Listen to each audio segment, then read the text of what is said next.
around LS. Just, oh my goodness. Well, Na got buffed, as you saw. Yeah, so, I saw that. So that means that Flame definitely going to be playing Na, guaranteed. Certainly no chance that he won't be picking that one up. Better ban it away, Afreeca Freecs. Of course, guys, we're referring to a very, very small buff, and not one that's going to be all that relevant. In this game, most likely, Zoe and Nocturne going to be the first couple of bans here away from DAMWON Gaming, and we're looking towards the bottom side of the map as Seoul's couple of champions have been taken away. Of course, Lucian, we saw him yesterday in the hands of Teddy. I don't want to see it again. I mean, that was disgusting. He even got ganked early on in the game and still looked like the champion was busted. Yeah. And right now, Afreeca banning away the Sylas because they're on blue side, so Sylas is obviously a champion that wants to come in as a team comp counter. It does surprise me a little bit because I would assume that Brook would be on some sort of an unorthodox champion maybe, and that's why he's getting put in here today. Okay, so you came to me for the statistics, right? Obviously. Hit me with it. Obviously you came to me for the statistics. Brook has a 100% Jace play rate in the LCK. Okay. It was a loss, and it was one game. All right.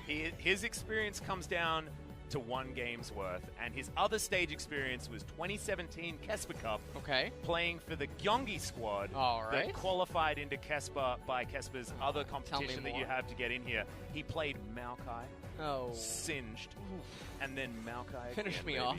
off. It was not exactly a lot of information that I was able to gather from Brook, and of course he plays for the Afreeca Freecs, so good luck finding anything else. As we have come through this pick phase quite thick and fast, as the Rise has been augmented by Sivir and Lissandra, and there is the Galio Ezreal locked in for DAMWON Gaming so far. Ezreal, certainly a huge name that didn't get on the ban list, and after Nuclear's most recent performance, I think that might be a whoopsie. I might put it in the whoopsie column. Well, Galio Ezreal locked in for a safe and sturdy bottom lane, and now DAMWON locking in the Syndra as an answer to the Lissandra. Lissandra, yeah. As Sivir was already picked up by Afreeca. Now, as we move into the second ban phase, with only one jungler having been pinched, I would actually be very surprised to see junglers pinched away over supports instead.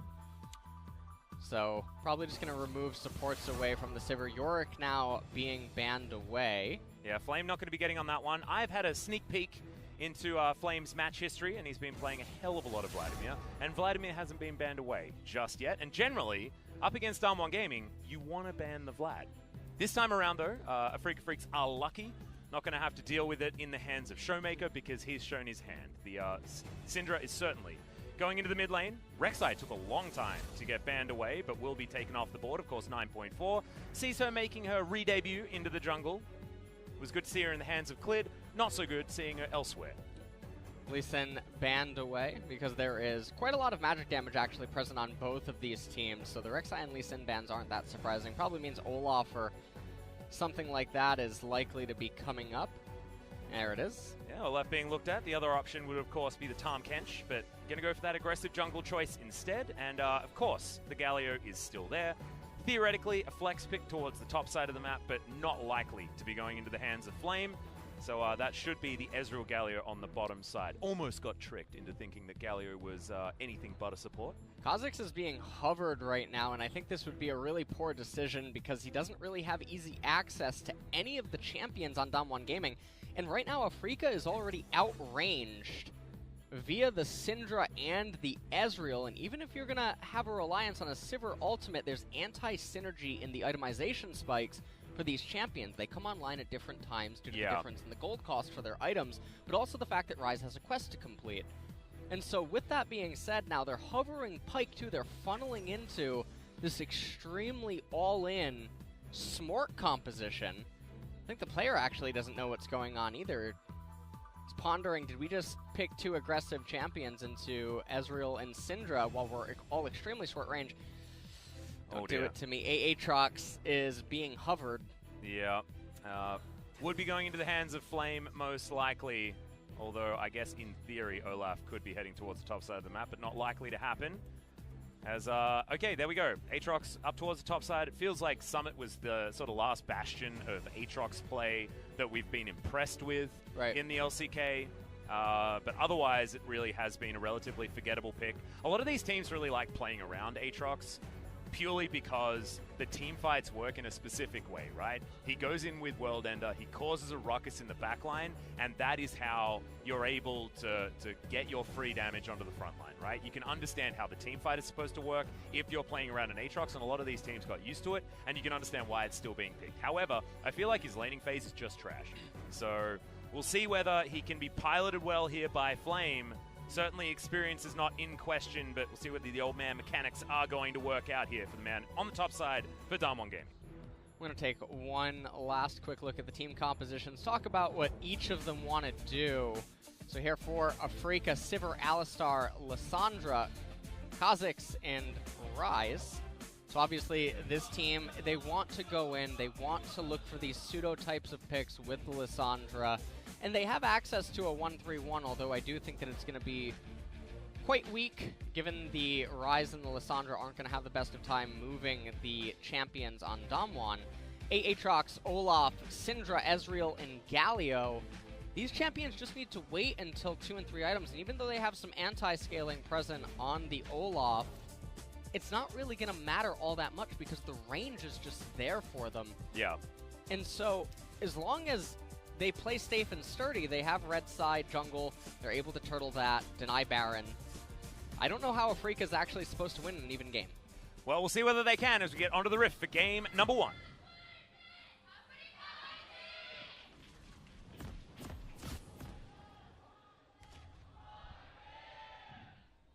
Okay, here we are. Let's see whether Afreeca Freecs can tidy up their gameplay and take something here to DAMWON Gaming, who are on an incredible winning streak.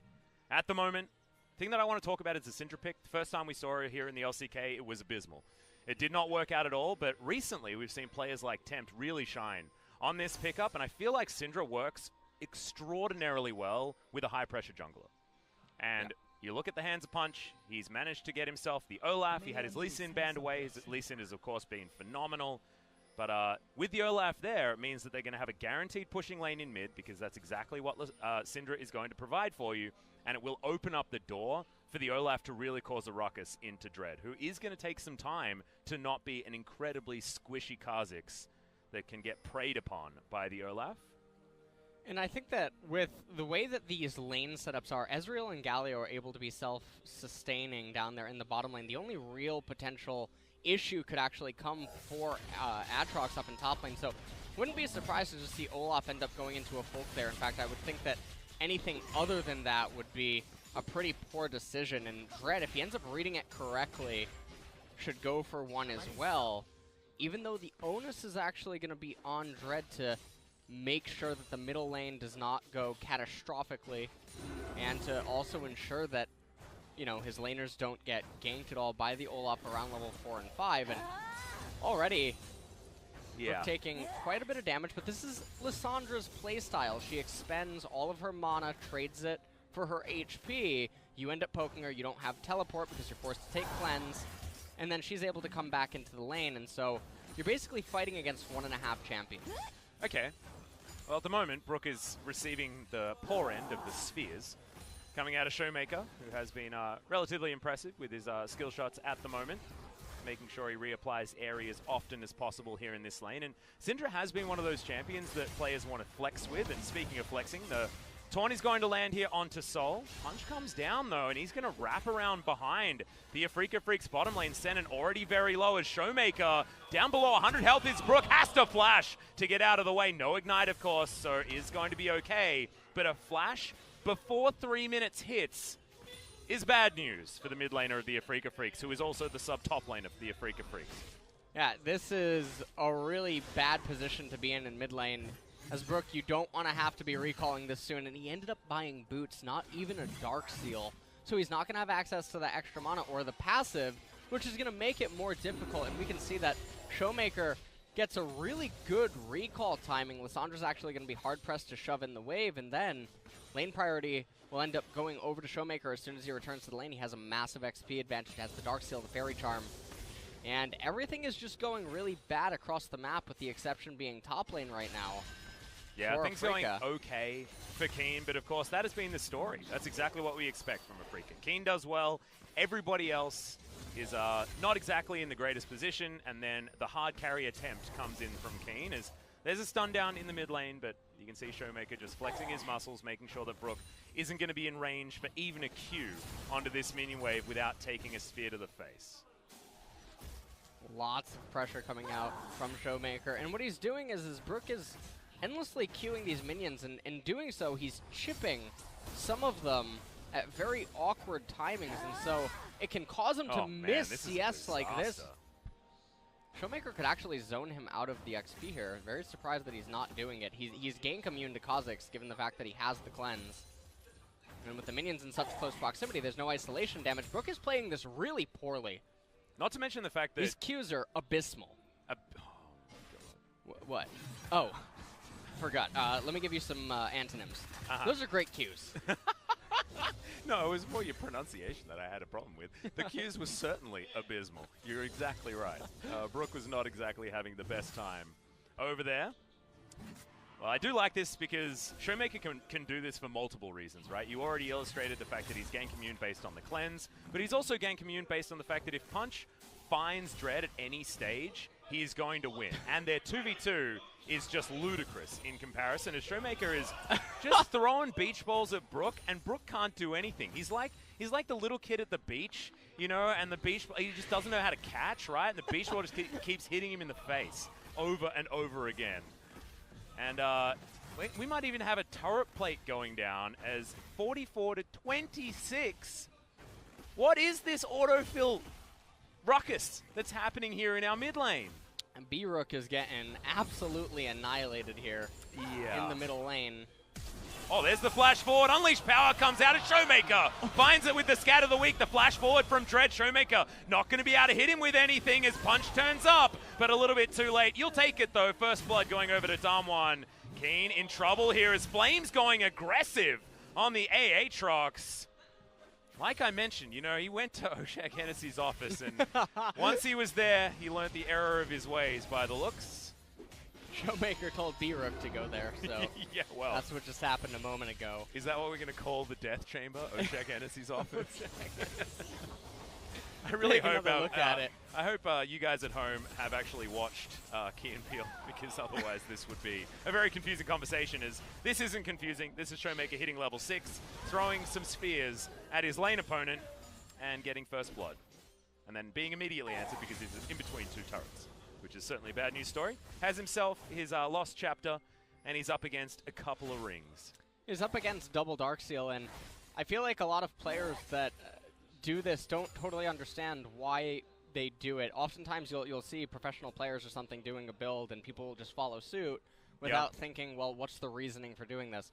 You get the double Darkseals in lanes where you're naturally supposed to have priority so that you can just expend the mana to endlessly shove in the wave, have permanent priority, convert them into chip damage, get plates, and utilize that to gain control for you and your jungler. That's not a thing that you do when you're behind. You're not trying to just permanently push in the wave and stunt your own item build, because the Lissandra actually can't get priority in this lane anymore because she's too far behind.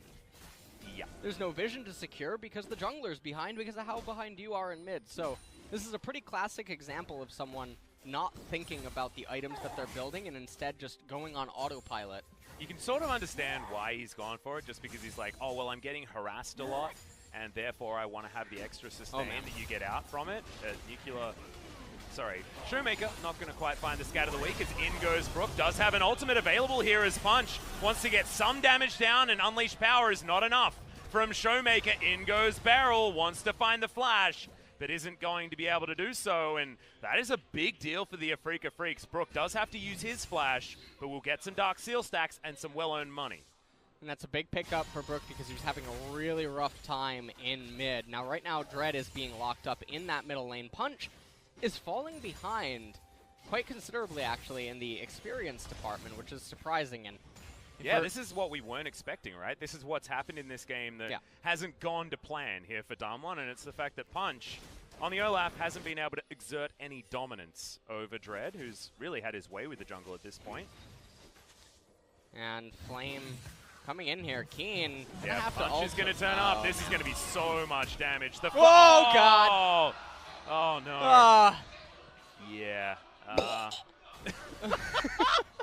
You need to go find yourself a mool tissue, a moist towelette or something like that. That was in the conversation yesterday between Valdez and Pop Smithy. Well, oh jeez. Yeah, that was not great. Fail Flash coming in from Punch, and that means the Keen is going to survive. Flame still has priority here in this lane, but still a bad news story is at least the Flash did have to be used, and Flame holds on to his. Dread taking a lot of damage here behind the Ocean Drake as True Shot Barrage is going to tag him up under 300 health, but will still be able to take down the Ocean. DAMWON not wanting to fight for it. 9.5-minute Ocean Drake here, but in doing so, he did end up conceding his left side jungle. That is true. Does get the Ocean Drake for his team, but when you're an engage comp like this, with the Lissandra, the Ryze, the Kha'Zix, the Sivir, you're trying to press on the hunt, you're using the Lissandra Claw to move forward and engage and lock up an opponent. You're not trying to take these sustained periodic pokes or siege type plays. So the Ocean Drake doesn't really do that much for you unless you get Baron later in the game. Or unless you sit in a laning phase for, you know, the next 15 minutes of the game, which is unlikely to happen. So I completely understand your point. Brook and Sandon hanging out here in the mid lane. We saw Dread turning up as well just to make sure that Brook doesn't die again. But if this is where your pressure has to be used, that's when you know that Showmaker is certainly doing his job. He has his flash back up in a couple of seconds. It means that then he will be able to go for these aggressive plays. Brook intelligently bought himself some magic resist in the Mercury Treads. It means he won't be stunned by the Scatter the Weak too easily, or at least for too long. But Showmaker's still not going to be perturbed from that one. He can just clear out these minion waves so incredibly quickly, and that is the sort of advantage that you're going to get by picking the Syndra in this mid lane. And on top of that, Showmaker also playing with reckless abandon. Here in this lane means that he will be able to be up 25 CS and also a bunch of extra pressure for Punch as well. But whether Punch can actually utilize that or not is the question that we've had. And right now, clearing a control ward and not actually getting the money because it's getting replaced is not exactly exerting your dominance on the map. Well, it does look like they have potential interest of going for the Rift Herald, or trying to at least clear vision on the left-hand side. They place a control ward down, clear out a ward. Yeah, Dread was spotted, of course, and Flame had a bit of priority there towards the top side of the map. The wave gets cleared out by Keen, and that means that DAMWON have to leave the river, and the vision control is going to go back into the hands of the Afreeca Freecs. So it feels like playing around Keen has certainly been working so far for the Afreeca Freecs, and Brook getting that kill back has really saved that mid lane when it comes to the Lissandra being relevant or not. Still, another engagement comes down here as Worldender is invested, but not going to get the next knock-up, and Flame not wanting to get his use his flash in order to do so. And I think that Flame, yeah, he's going to have to back off right here. Keen's going to be able to crash this wave. Oh, that would have been a very dangerous face check if he had jumped on top of Dread. Without Worldender, not a lot of options here as Punch comes on over, throws an axe in the brush here. Ended up spotting him, though. Now the Brambleback is going to come back up, and Punch is going to start that one off. Showmaker clears out the minion wave and will be able to be here to one-shot the Kha'Zix if he goes anywhere near this Syndra. We know that that is something that is going to happen, but that's the smite away. And Dread just steals it from under the nose of the Olaf. Punch has Smite, and Syndra has an ability that can actually pick up a camp and throw it away from an enemy champion. And if you use that together, let me tell you what it does, Alice. It guarantees the camp? You can throw the camp next to your jungler, and then he can locate the D key while his mouse cursor is on top of it. If you do that, you will end up being provided with a red buff. Oh, and then what does that do? Provides you with slow on your auto attacks? I mean, Punch doesn't know either because he didn't manage to get it, dude. Wasn't in the cards, unfortunately, for the Olaf. So another whoopsie in a row for Punch. Not exactly having the greatest day so far. As Rift Herald immediately going to be expended top side of the map. Perfect timing for the Afreeca Freecs, and Insult will be added to injury once again as Keen's going to get all of the turret plates and first turret gold over to his Ryze, 610. That's juicy. And despite it being relatively even there towards the top side in every other metric, That turret going down means that it's over 1,000 gold advantage for the Rise. Yeah, and Keen is doing fantastic this game, and now Afreeca with a slight gold advantage despite all the pressure that came out early on. In the mid lane, you can see Lissandra was actually able to hang on to all of the turret plates, which is actually really quite surprising. Yeah, well, I mean, all but one of them, but you could imagine that getting more than that was certainly what Showmaker was expecting from himself as Dread takes an undertow to the face. Vision going to get cleared here from Punch, but it just hasn't been the Olaf performance that we've come to expect from players like Bono that really had breakout performances on the champion. We know what this guy's capable of, but it just feels like it's not the same champion being wielded here by DAMWON Gaming. DAMWON posturing for the Mountain Dragon, and this would be a massive pickup for them as Afreeca, they would have an extremely hard time in later stages, even more so now, penetrating turrets and whatnot, but we're going to have an all-in fight. Yeah, and it's going to be stolen away there as Punch has to go golden in the backline. Brook going to get stunned up, but still has a lot of damage potential. That's another kill going over to Dread as Flame finally cleans that one up. Has used his flash though, and will go down in the backline after the World Ender wears off. Keen looking to go aggressive and could have bounced a Q off that fluxed up Showmaker, but doesn't do so. Freecs just take the win and their second dragon of the game as Showmaker comes down onto Brook. A lot of damage there, and that's just all too easy. And a huge mistake from the mid laner of the Afreeca Freecs. Yeah, the Lissandra is not having the easiest of games so far here, and DAMWON end up giving up the Mountain Drake, which is a really, really big loss for them, as this does mean that now Afreeca, they potentially just have very early Baron potential with that Rise and the Sivir, along with the Kha'Zix, and now DAMWON Gaming, without any neutral objective on the map, they should probably just sit back and try to get scaling going on the Ezreal and the Syndra. We'll take a look at it one more time. All the members of DAMWON were not in the pit and damaging the Dragon. Punch ends up blowing his stopwatch for nothing.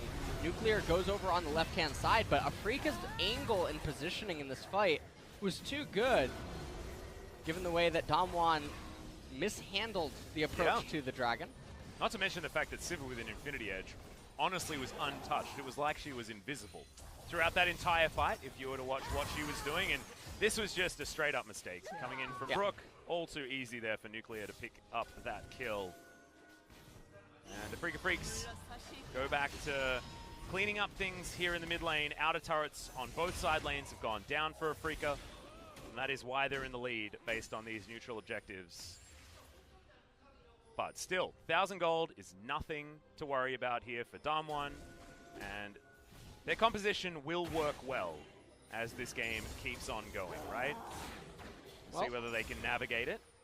That being said, I mean, the hyper late game is still 500 CS, Civil win condition with Brook causing a ruckus and Keen doing a heck of a lot of damage there as well. Scaling is certainly not something that the Afreeca Freecs are worried about, but I'm looking at DAMWON Gaming's mid-game power, and with the 2 items now on the Ezreal, it certainly is going to be something that Afreeca has to play around for the next little while.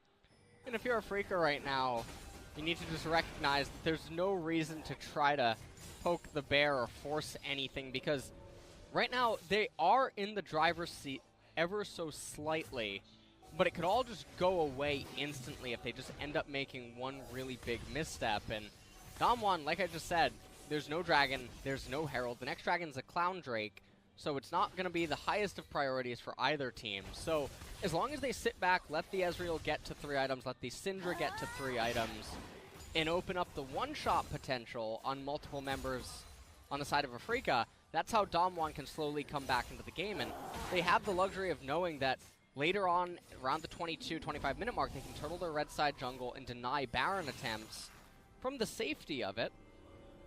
Yeah. And it becomes very difficult for Afreeca to actually operate anything of a split push without Keen on that Rise. Not to mention the fact that Showmaker is the one that's accelerated here on the side of DAMWON, as well as Nuclear picking up that most recent kill. These are the 2 champions that really need to hit damage caps, right? It needs to hit a breakpoint, especially for Syndra, and she has got there, right? Oblivion Orb, as well as the Sork Boots for the double pen, as well as that Luden's Echo now being completed. And Sol, he's only got 1 spell shield, and when you ult anyone, you're going to be doing a whole bunch of damage.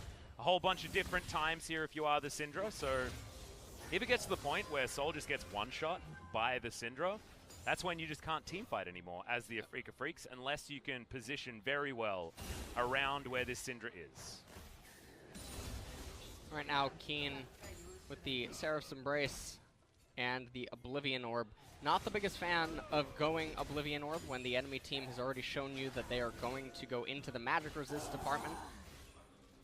Although I do suppose that the Morellonomicon can help out against some of the healing that's present on DAMWON Gaming. Yeah, it's not too bad. That being said, I mean, it's not exactly a comp going up against all of the lifesteal in the world. As Keen, decent position here to get some free damage onto the Olaf. Ragnarok already popped as Brook comes on in, but isn't going to be able to lock anything down.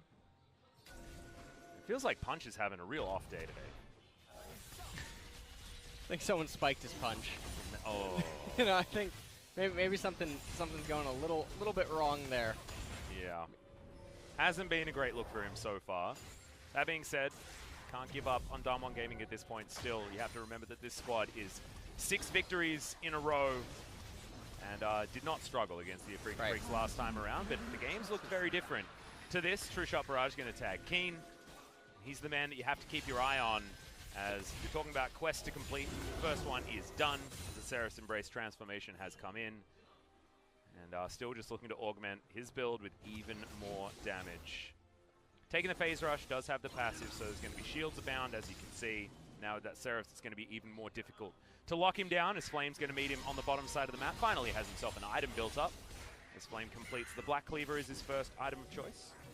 Interestingly enough, I actually don't think that Righteous Glory is that bad of an item choice if he would elect to go it a little bit later on. There's a lot of physical damage on the side of DAMWON, and just the active would really help getting onto the Syndra or the Ezreal or doing something to Aatrox inside of a split.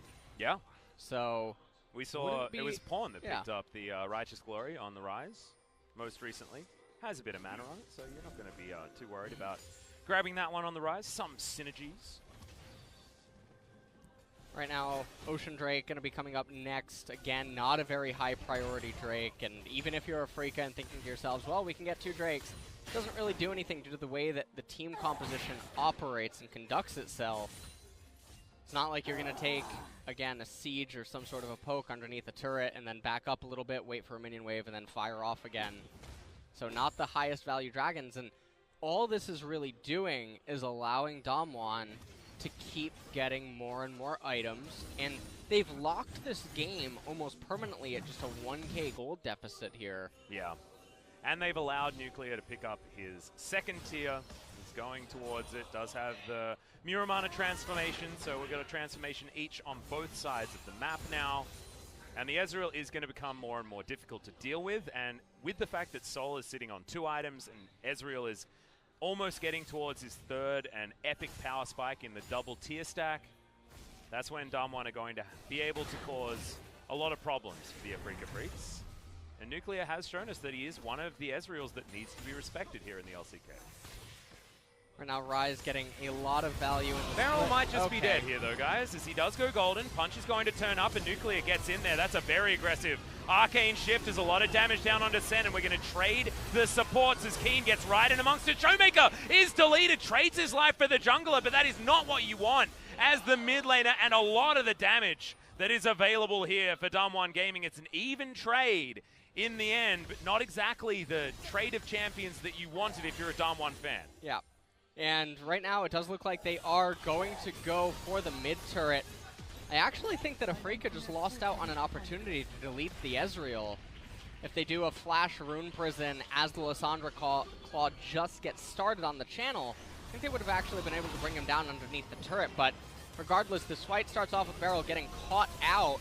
Alistar doesn't really matter about his ultimate against the true damage from Olaf, and then you can see Nuclear trying to do the most damage that he can. Showmaker gets deleted at the top, and then Keen right here obviously doesn't want to flash, as Flame still has his ultimate persisting on, and then we did not get to see the potential flash opportunity onto the easy reel.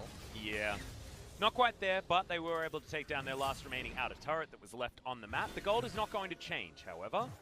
And we mentioned that the fact that the trade of champions was, of course, even. Uh-oh. As, yeah. Looking to try and jump here onto Sol as Flame doesn't have ultimate. He does have flash, has to use it. Blast Cone's there. that's not going to be enough. The Spell Flux doesn't get the damage done, and Flame does hold on to his life. But guys, this is getting real scary for the Aatrox in a side lane. And this is, you know, something I sort of like to see, I'll be honest, Atlas. I like seeing the Aatrox that can't heal off side lane minions anymore and has a reliance on getting grossly ahead, finally getting straightened up in the split push. But I mean, I feel like we've seen it a lot of times. The Aatrox not necessarily working. I like it more than the Camille pick that Rascal was recently successful on. You can understand why you'd use it in dive compositions pairing up with the Jarvan. But Linderung certainly demonstrated that the pick can sometimes be absolutely useless. And this Aatrox is feeling like it's asking a lot of similar questions. Is Spell Shield not up here or not used for Soul in the mid lane? And DAMWON getting routed back to their inner turret in the mid lane. And it just feels like there is too much pressure being exerted here by the Afreeca Freecs. A lot of vision availability for the squad as well as Brook. Going to come up, knows that these members of DAMWON are hanging around in the area. This control ward is going to survive for the moment. This is a good spot to be in right now for Afreeca. You know that the Ryze is impervious, essentially, on the side lanes. You can't even just threaten to bring the Galio with the Aatrox because Ryze will just 1v2. Yeah.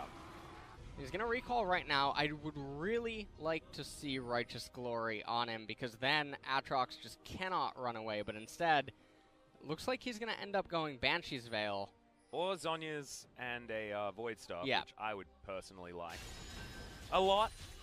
But if he doesn't have to use the stopwatch, why build the Zhonya's? Because you'll still have the active in a team fight, so may as well build whatever comes first here for Keen. Does have himself a whole bunch of CDR at the moment. 40% is already racked up. Transcendence will be activated as well, depending on what he's taken. But with the Phase Rush sitting there, I'd see no reason why he wouldn't have that one, so a bit more adaptive damage most likely. In this build is Flame. Is going to try and clear out this minion wave, and Keen's going to try and clean out this top laner. As I does land the Rune Prison, Sennon's going to make his way forward as well. Flame's wishing for a fair fight, but does have to use the World Ender extraordinarily soon. And Keen is going to come on forward. That is the finish off, and that might be Beryl actually donating himself as well, because look at these Qs just smashing for so much damage. And now Punch is being dived on by Dread, who ults and dives forward. Stopwatch is going to keep him alive as Beryl is going to die. Soul grabs that kill as Keen's in the enemy base, jumping on top of DAMWON Gaming, but that is biting off a little more than the man can chew, and he will go down eventually. It just pans to Lissandra, and she's just pushing. I'm helping, guys. And there's times where I really like to do a bit of educating, you know, where we talk about a lot of things in the LCK, and one of them is zombie pushing. And what Brook was just doing is the epitome of a zombie push. The man's brain was off, and he was hitting in a turret. That's how it's been working. Is True Shot Barrage going to do a bit of damage there to Shannon, and that's not going to be the steal. Going over to Showmaker, the smite is true from Dread. And the Baron goes over to the Afreeca Freecs. We're going to take another quick look at this replay here. So Rise just coming in here on the Aatrox end. I'm wondering if they intentionally let Flame live as long as they did with the initial posturing to try to get the Galio to come in, because you can see, even from the very start of this, that Galio was never going to have a true grand entrance. And then I really liked what Dread did here. He went full-on engage into Punch, able to kill him with the stopwatch. I do think that the flash over from Soul was completely unnecessary. And then obviously Keen goes a little bit too reckless, flashing forward. Absolutely no reason to do that when you know that you just secured the Baron for your team. And now there should realistically be no way for DAMWON to survive a Smork push from Afreeca. Well, Afreeca have certainly shown us some unique plays in the past. Oh, we learnt! See, isn't it beautiful? Able to lock that one down, and no smite available for nuclear. No worries. Here we go, guys. DAMWON Gaming learning on the job. Perfect. 5,000 gold going into the lead here, and the Baron power play isn't even up to 1,000 gold just yet, so we're looking for more from the Afreeca Freecs in the next 2 minutes' time. Keen, he he might need more than 3 people to take him down, but he does have a Senin in his back pocket as well, so certainly an unfair fight as Sol moves up to this inner turret. He can get some free hits off. This is definitely dead very, very soon. But with 3 members underneath this turret, DAMWON should be able to keep it alive at least until the next minion wave does turn up. And they are posturing very slowly here, and the whole reason that Senin is with the Ryze is because as long as the Alistar is present, they can 2v3 really easy. Oh yeah. Because as long as Ryze has his bodyguard, there's nothing that DAMWON is going to be able to do. And you saw already, I mean, Keen is just so happy going up against Flame because he gets Phase Rush and then just runs around and gets out of the way of every single knockup that the Aatrox has available to himself, keeps himself at range, keeps the Aatrox at bay. Just doesn't feel like a lot of options here for Flame on the pick that we had a lot of question marks on. Last pick on red side is something that you should be getting yourself a good matchup in, and this is the opposite of that. This was, felt like Flame counter-picking himself up towards the top side of the map, and we knew, everyone knew, that it was either Lissandra or Ryze, right? So, just don't know whether the Aatrox was exactly the best option here for Flame on the top side, and we know that he's got a whole lot of different champions that he can grab for himself, and one of them he's been practicing a hell of a lot is the Vladimir that just didn't get a look at this entire draft phase for this game. So I know hindsight's 2020 and all that sort of stuff, but the Aatrox really feels like it hasn't worked out this game. Well, the Aatrox coming in as the last pick, like you're talking about, it is really questionable because it has a reliance on getting ahead, and you can't assume that that should happen with the Ryze, and we're having a trade here. Yeah, nice engage coming in from Beryl, actually, as the Realm Warp's going to be utilized here from Keen, but he dies too quickly. The Ezreal grabs that kill. The answer is on the top side of the map, though, as Brook, the zombie push has rung true, and the inhibitor turret does go down. Inhibitor turret also in the mid lane is taken off the board, so Keen doing his job absolutely thanklessly on the bottom side. He's going to get taken down, but the rest of his team cleans up the structures. Yeah, and that's going to be an extremely worthwhile trade. You trade a champion's life in order to get 2 extremely key objectives. And a lot of damage goes down onto the bottom inhibitor turret as well. There are not a lot of turrets left here for DAMWON Gaming. And if we were going to employ some sweet mathematics, that is only 3 left available on the board for DAMWON. They haven't taken even one just yet, which is actually relatively impressive because they're only 5,000 gold behind. They get themselves a Mountain Drake, the second of the decent Drakes that have actually spawned this game. And despite the huge objective lead, if the Afreeca Freecs, DAMWON have kept themselves in it, largely because Showmaker and Nuclear have been free farming in each of their respective lanes. And the Ezreal almost going to be at 4 items here in just a bit. Minute and a half until Baron ends up coming up, and neither inhibitor has gone down, so there's still an upside for DAMWON if Showmaker can eviscerate someone at the start of a team fight, and they can definitely win a 5v4. Well, we're still waiting for Nuclear to pick up his Hextech Gunblade. That's going to be a hell of a lot of damage availability here on this Ezreal. The True Shot Barrages are something that Afreeca Freecs are going to have to be very careful about, actually, because if you have a look at their team comp, who's going to be tanking the Baron? The best option, I guess, is Senin with an ultimate running or something like that, but you don't want to use it in case the engage does come in and he needs to frontline. Dread cannot tank the Baron for very long at all. They will just need to rip that one apart, and it means the Mountain Drake being stolen is actually way more pivotal than you would otherwise think with a lot of these comps if they are ahead or behind. And Afreeca is an example of that one. Nuclear waiting on the bottom side of the map for the Ryze to turn up, but he's not taking the bait. As you can see, it's double teleports here, bottom side, and is something that DAMWON can play around. It was looking like a sting operation really quick. Wasn't quite sure what they were about to just do there, but Ezreal would be one of the champions that could potentially stick to and bring down the Ryze. Really interesting pickup here from Sol, actually. Goes back, teleports back in again after picking up a Bloodthirster. I thought that BF sword was going to go towards Guardian Angel to go for that last push, but just wants to keep himself alive in these fights for as long as possible. This is out on a cannon creep, but not going to be too worried there as that overshield is getting really, really big. And right now, with the Mountain Drake available, Baron being up on the map, Afreeca could just go for a Baron attempt. Alternatively, you take all 5 members, run DAMWON out of the red side jungle, and then Ryze ultimate into the Baron, and then just burst it immediately. That's a play that we sometimes see in professional play, although I don't think that it's utilized as much as it should be. The when classic Ryze is there. Bjergsen Realm Warp, as he popularized. Yeah, that is one of the best plays in LoL history. Yeah. The top lane Ryze ultimate. Yep. It was very nice. Speaking of top lane Ryze, he's on the bottom side of the map. And takes DAMWON down to having only a couple of turrets remaining. And this Baron might also be taken. Ragnarok going to be used here. But Punch just going to use it, and then they're going to disengage from the Baron, and Flame's going to get taken down on the bottom side of the map. No, actually, Keen going to go golden for the moment. Nuclear's got a hell of a lot of damage, and finally, they're able to take him down, but the fight is going to break off yet again. It's a 4 versus 1. Oh! Syndra steals the Baron this time, and DAMWON may have found their way back in. Oh my god, it didn't happen the first time around. Showmaker gets his eye in, throws the right orb over, and steals it away from Dread. That might be the end of the game. 3 inhibitors are all still up. This Baron will persist on into Elder Dragon. Look at the gold. There is so much standing gold on this map, and it's basically tied up here at 35 minutes into the game. I have no idea how Afreeca have this kind of a lead on structures and are this close in gold against DAMWON. This is one of the predicaments that Keen finds himself in, is in the isolated 1v1, he would end up beating Flame, but Nuclear able to be here, as realistically, there's no way for DAMWON to try to stop the Baron.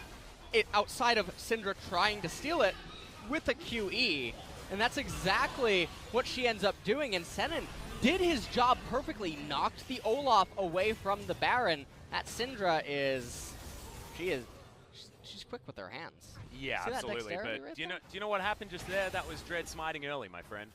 So I'm not going to give too much. I mean, Showmaker was able to time his abilities right to get in there, but that was onus on Dread to pick up that that objective. And so far, the Freecs demonstrating that also their jungler having a few struggles here in game number 1 of the day. And one of the predicaments that they're going to find themselves in is 15 seconds on this Dragon. And Showmaker and Nuclear are massive, and I talked about this in the pick ban. Everything was looking like Afreeca was going to win. They got the things necessary. They had the Baron. They didn't utilize it to the best of their ability, and now the game has reached a state where it's even. Well, actually, DAMWON's favored now at this point. But in even game states, DAMWON's team composition is vastly superior because you have no access to Ezreal or Syndra. And also, the Kha'Zix pick feels relatively irrelevant at this point in time as well. I mean, he just explodes, doesn't have a GA or anything like that to keep himself alive. Broke that stopwatch very early on as Senin looking to make his engage. Showmaker keeps himself well and truly alive in the backline as Brook is going to go into stasis. Dread in trouble on the backline. It's a trade of 1-for-1 for the moment as Brook has to use his Zhonya's as well, but he's in amongst 4 people. Gonna go down to the extra level of stasis as well. Held on to that stopwatch as Nuclear. Keen got him. Could be in trouble. Keen could be able to pick this one up. Does get the 1,000 gold. Will trade it back immediately, but now Showmaker has to flash his soul. Gets himself in there. That's a free hitting Sivir, and that's a big deal and a huge problem for DAMWON. And Punch, I think, needed to just kill those minions. And now, because he didn't, I'm unsure what they're going to do. They could try to buy stopwatches and clear the minion wave. They do have the Baron buff. They have a Guardian Angel on the Aatrox. They need to just try to get all the minions down, but Senin's in trouble. They do get one of the Nexus turrets. It's only 1 turret remaining here for DAMWON Gaming. As with the inhibitors respawning, Afreeca, like you say, just going to back off, take the objective in front of them, and move on out. So the game is not going to end just yet. Oh, man. And we might have a flank teleport. Like we were talking about, Brook has no way to make himself untargetable just yet. And is going to use that ultimate here on Beryl as Senin comes in once more. Flame gets the flank that he wants. Punch not going to be able to offer too much damage as now finally the next teleport comes in as Nuclear turns up to the fight. Senin will be the one to go down, but Keen turns up in the fight as well. And as the dust settles, that's a 1-for-1 trade at the end of the day. It's a 1-for-1 in the end. Syndra trying to reestablish control over the middle lane as Afreeca might just set their eyes on the Elder Dragon. And I'm really hoping that we get a replay of that fight as DAMWON really got outplayed inside of it. There shouldn't have been a way that Ezreal and Syndra went down, but now looks like we're going to have an all-in flip here. Both junglers have smite, but Punch, the story of this game has been that he's lost every smite. Yeah, he's going to be able to pick that one up. Exactly right. So Redemption's going to come down, but DAMWON's health bars are falling way faster. Nuclear alive on the back line, but not anymore as the Arcane shifts right into the open maw of this Afreeca Freecs squad. Finally, they will find the team fight that they're looking for, and finally Keen gets the redemption that he's been looking for all season. His rise was 0-1 moving into this game, but we knew that you had to respect it. It's only 5,000 gold the lead, but one Nexus turret stands between the Afreeca Freecs and a victory over DAMWON Gaming. And right here, Galio not even going to bother trying. He can't. Nothing he can do. The Afreeca Freecs will win game number 1 over DAMWON. A surprise victory in the end, but Soul playing his heart out on the Sivir in a great position. But honestly, I felt like this was more of a story of mistakes from DAMWON more than anything else. We looked at the draft and we thought, the idea in the early game is so simple. It's exactly what we've seen from so many other teams. Olaf has so much more agency with the Syndra in the mid lane, and it just wasn't to be. It wasn't the way it worked. And yes, Showmaker had a great game. His early game was stunning. His Syndra worked out, but falls into some of the traps of Syndra in the later stages of the game where you just lack any sort of mobility. And if you get an engage on top of her, you can have as many Banshee's Veils as you want, but it's not going to save you from all of the pile-in available from this squad coming out of the Afreeca Freecs. Yeah, and in this game, like you were saying, it was a series of mistakes after mistakes, and Afreeca did get dismantled in some stages of the game, but DAMWON were also getting dismantled, and Punch is having a really off day with his smites. It was a pretty big problem, and then also just his pathing in the early stages of the game, especially when your Syndra was doing the best Forgiven Lane Kingdom cosplay, levels 1 through 5. You just would have thought that the game actually would have ended after that early opening with the Syndra getting so much pressure and advantage. And Syndra's ability to just take over the game against that team comp, but it just didn't really matter, and then suddenly 4 turret plates still alive in mid lane. And then even when DAMWON had the Ezreal and Syndra online with the Baron, they completely flopped the team fight. Well, the gold was relevant, right? The gold was relevant for the majority of that game, which is just absolutely ludicrous because it was 0 to 10 in turrets. Right. Like, there was nothing that DAMWON were actually able to get as far as objectives on this map. Yes, they got a couple of turret plates in the early game, but it was only in the mid lane, and I think actually it was only one that the Syndra was able to actually pick up for herself. So I'm actually incredibly amazed that they stayed relevant, got the farm that they needed to. Nuclear was actually huge, but then honestly throws himself body and soul into the last team fight and gets insta-killed by basically AoE damage coming out of Keen, who really ripped things up this game. The rise was extraordinarily impressive, but I just don't know whether against any other team, apart from Jin Air maybe, against any other team, you'd be allowed to blind pick Rise and then get the matchup of your dreams in a very weak Aatrox at this stage. As stats do come in, and they don't lie. Yeah, the Rise did a hell of a lot of work that game. The Lissandra was helping this game. That was for damn sure, as she was... I mean, she ate minions. She pressed R a few times. Zanya's a couple. But nonetheless, like what you were just saying, Keen got the Rise, but Yorick and Jace being banned away are two of the answers. Aatrox is definitely a pitiful one. You can't pick Urgot in this current patch.